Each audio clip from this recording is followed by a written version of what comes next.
नमस्कार मंडळी मित्रांनो, जेव्हा लोक म्हणतात की मधुमेह बरा होऊ शकत नाही तर तो फक्त नियंत्रित केला जातो, तेव्हा मला अनेकदा आश्चर्य वाटते.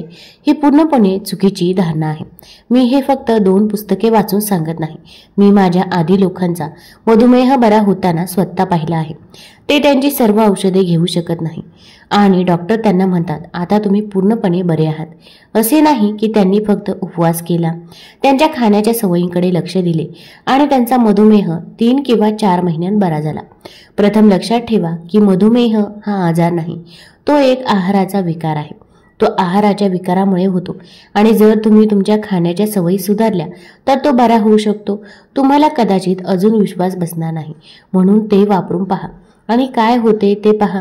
ते तुमचे नुकसान करणार नाही, परंतु ते तुम्हाला नक्कीच फायदेशीर ठरेल. या व्हिडिओमध्ये मी तुम्हाला 5 किंवा 6 पदार्थ सांगेन. ते जर तुम्ही तुमच्या नियमित आहारात समाविष्ट केले तर तुम्हाला दिसेल तुमचा मधुमेह हा बरा होत आहे. हा व्हिडिओ पाहण्यापूर्वी आजच तुमच्या रक्तातील साखरेची पातळी लक्षात घ्या. मग उद्यापासून तुमच्या आहारात हे पदार्थ समाविष्ट करायला सुरुवात करा.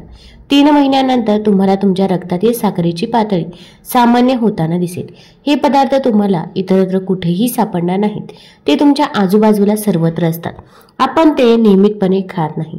हा सर्वोत्तम काळ आहे, कारण मी ज्या पदार्थांबद्दल बोलणार आहे त्यापैकी बहुतेक पदार्थ या हंगामात उपलब्ध असतात. या व्हिडिओच्या शेवटी मी तुमच्यासाठी या पदार्थांचा वापर करून एक आहार योजना देखील तयार करेन. जर तुम्ही ते महिनाभरही पाळले तर तुम्हाला असे आश्चर्यकारक परिणाम दिसतील की तुम्ही ते सोडू शकणार नाही. चला अधिक विलंब न करता मधुमेहापासून पूर्णपणे मुक्त होऊया.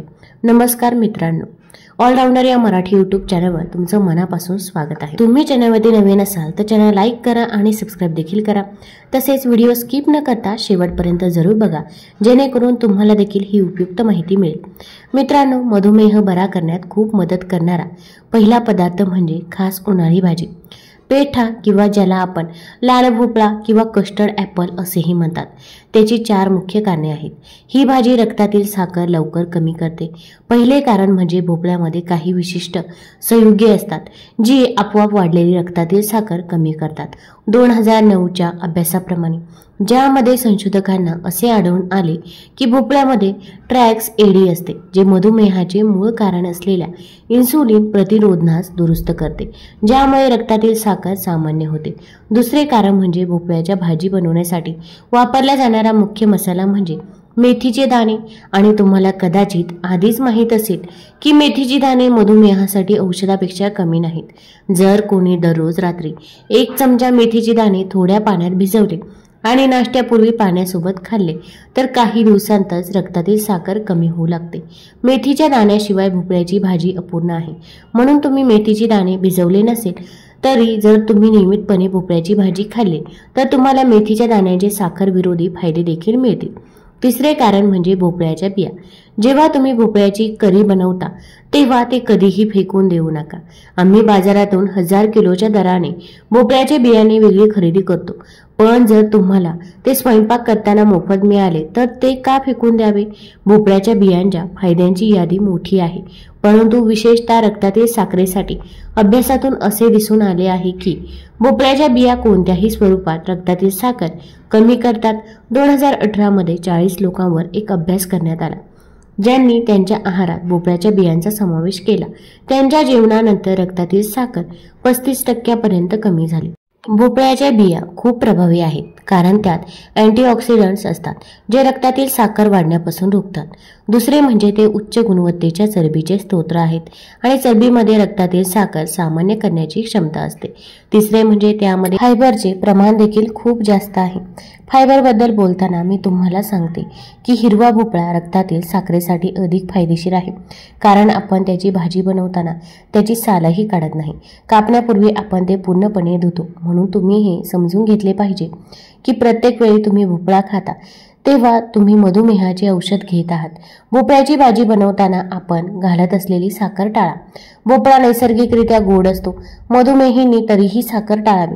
मग आणखी एक अन्न जे मधुमेहासाठी औषधापेक्षा कमी नाही आणि तुम्हाला माहीत आहे ते म्हणजे कारले. मित्रांनो, कारल्यामध्ये काही संयुगे असतात जे इन्सुलिनचे उत्पादन वाढवतात. आयुर्वेदाला यात काही शंका नाही की कारल्याचा रस रक्तातील साखरेचा उच्चाटन करणारा एक उपाय आहे. परंतु आज काही आधुनिक अभ्यास असेही मानतात की ते प्रत्यक्षात रक्तातील साखर कमी करते. त्यात काही घटक असतात जे मधुमेहाने प्रभावित मुख्य अवयव असलेल्या स्वादुपिंडाचे कार्य सुधारतात. अलीकडील अभ्यास असेही सूचित करतात की कारल्याचा रस स्वादुपिंडाच्या कर्करोगासाठी एक प्रभावी औषध आहे. मी सहमत आहे की कारल्याचा रस मधुमेहासाठी फायदेशीर आहे, परंतु तो खाणे शिक्षेपेक्षा कमी नाही आणि त्याचा रस पिणे जवळजवळ अशक्य आहे. हो, हे खरे आहे की कारल्याचा रस पिणे सोपे नाही, परंतु त्याची चव चांगली करण्याचे 2 मार्ग आहेत. ही कृती वापरून पहा. कारल्याचा रस घ्या, त्याचे लहान तुकडे करा, नंतर 1 ग्लास पाणी आणि थोडे आले घाला आणि मिक्स करा. मिसळल्यानंतर गाळणीचा वापर करून एका भांड्यात लगदा वेगळा करा आणि रस काढा. अर्धा चमचे खडे मीठ किंवा काळे मीठ घाला आणि वर एका लिंबाचा रस प्या. ते चांगले मिसळा. नंतर ते एका ग्लासमध्ये गाळून घ्या आणि कारल्याचा रस प्या. आले, लिंबू, हळद आणि काळे मीठ घालून या रसाचे फायदे तर वाढतातच, पण ते पिण्यायोग्यही बनते. दुसरा मार्ग म्हणजे कारल्याचा रस दुधी भोपळ्यासोबत मिसळून बनवणे. दुधी भोपळा फायदेशीर आहे, पण जेव्हा कारल्यासोबत रस बनवला जातो तेव्हा तो कारल्याची चव बऱ्याच प्रमाणात निष्प्रभ करतो. उदाहरणार्थ, 1 कारला आणि थोडासा भोपळा घ्या.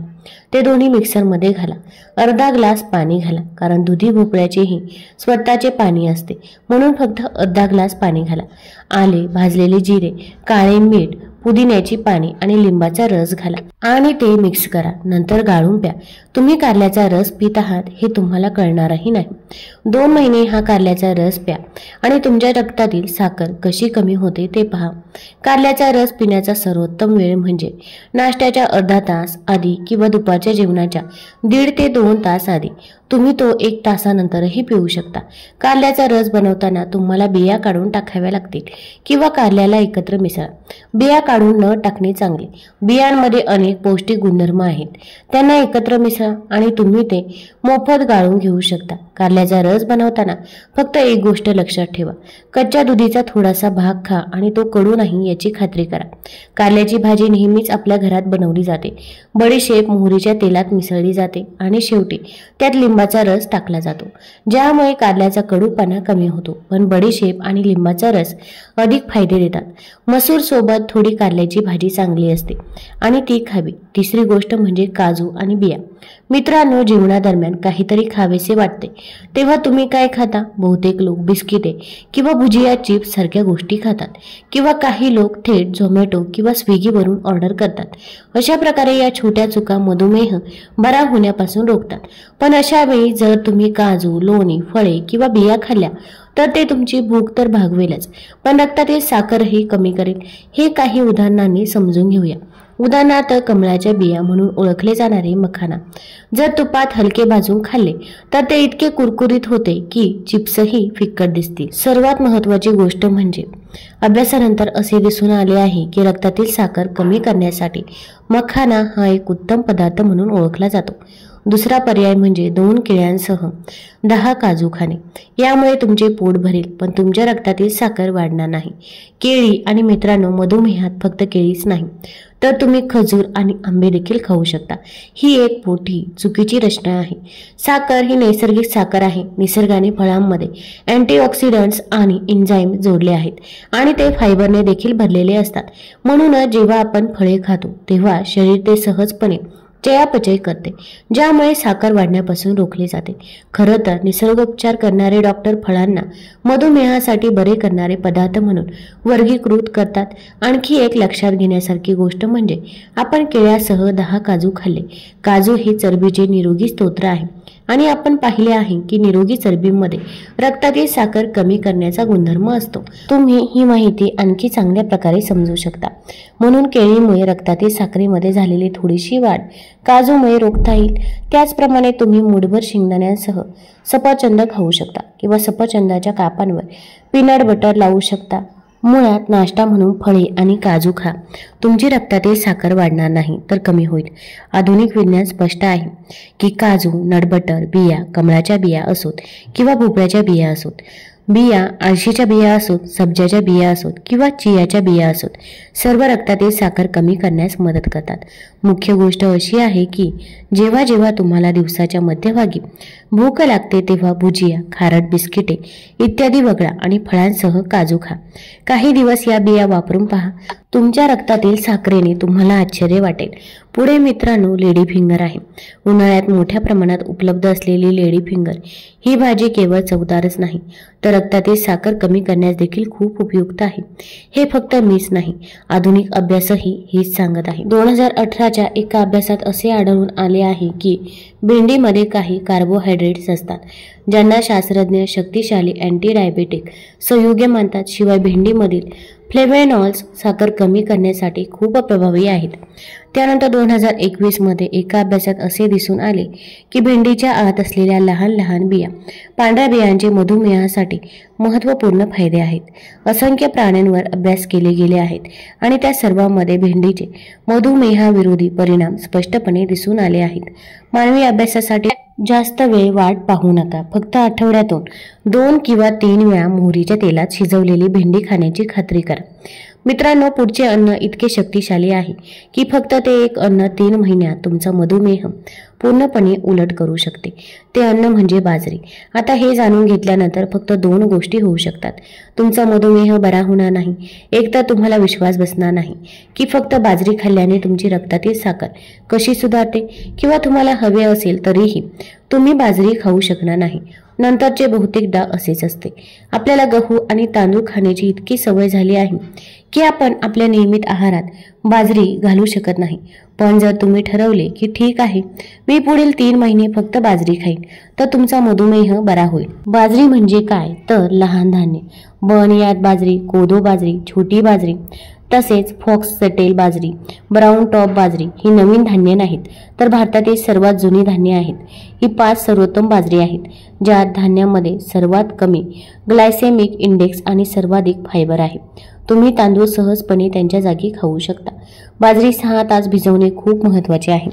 भिजवल्यानंतर ते फक्त 20 मिनिटात तयार होतात. तुम्ही ते डाळ आणि भाज्यांसह खाऊ शकतात. तर भाताची पूर्ण प्लेट खाल्ल्यानंतरही तुम्हाला काही वेळाने पुन्हा भूक लागेल. खूप कमी प्रमाणात बाजरी तुमचे पोट भरते. म्हणूनच बाजरी थोडी महाग वाटते, परंतु प्रत्यक्षात ती तशी नाही. आरोग्याच्या दृष्टीने ते इतर कोणत्याही धान्याशी तुलना करता येत नाही. बरं, जर तुम्ही हे बाजरी खाऊ शकत नसाल तर किमान तुम्ही तांदूळ आणि गहू ऐवजी रागी आणि ज्वारीच्या रोट्या खाऊ शकतात. ताई, मी रागी बनवली, मी रोटी वापरून पाहिली, पण ती इतकी हाडे चिरडणारी होती की ती खाताना माझे दात तुटले, कारण तुम्ही रागीचे पीठ सामान्य पिठामध्ये मिसळले नाही. रागीच्या पिठाला नाचणीचे पीठ देखील म्हणतात. प्रथम आपण एका पॅनमध्ये पाणी हे उकळून घ्यायचे आहे.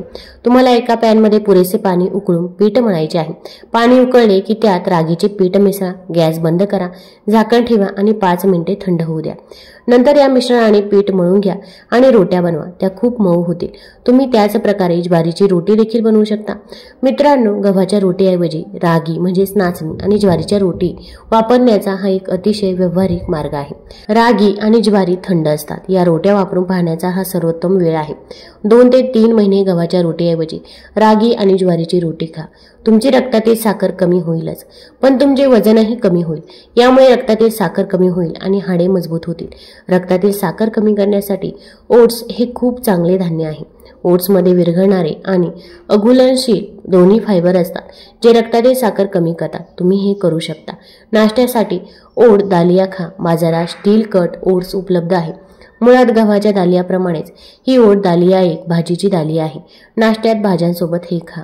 दुपारच्या जेवणासाठी, रात्रीच्या जेवणासाठी रागी म्हणजे नाचणी आणि ज्वारीच्या रोट्या आळीपाळीने खा आणि कधी कधी मसूर सोबत बाजरी खा. माझ्यावर विश्वास ठेवा.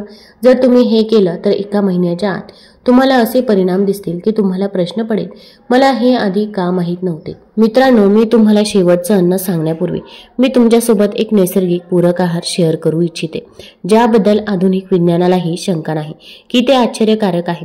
मी अश्वगंधाबद्दल बोलत आहे. मग ते शरीराची शक्ती वाढवण्याबद्दल, ताण कमी करण्याबद्दल किंवा चांगली झोप घेण्याबद्दल असो. तुम्हाला ते एकटे घ्यायचे असेल किंवा तुमची रक्तातील साखर का कमी करू नये.